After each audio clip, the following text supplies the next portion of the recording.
ఒకరోజు తమ్ముడు తన అక్కకు ఫోన్ చేసి, అక్క ఈ రోజు నీ మరదల్ని తీసుకుని మీ ఇంటికి వస్తున్నాను అని అంటాడు.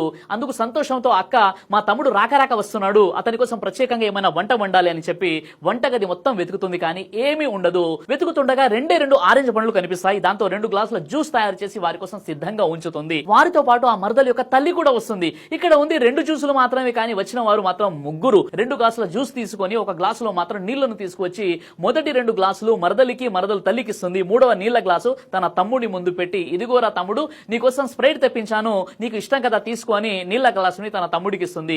తమ్ముడు అది తాగి నిజం తెలుసుకుంటాడు. ఇంతలోనే వారితో పాటు వచ్చిన అత్తగారు, నాకు కూడా స్ప్రైట్ కావాలని అంటుంది.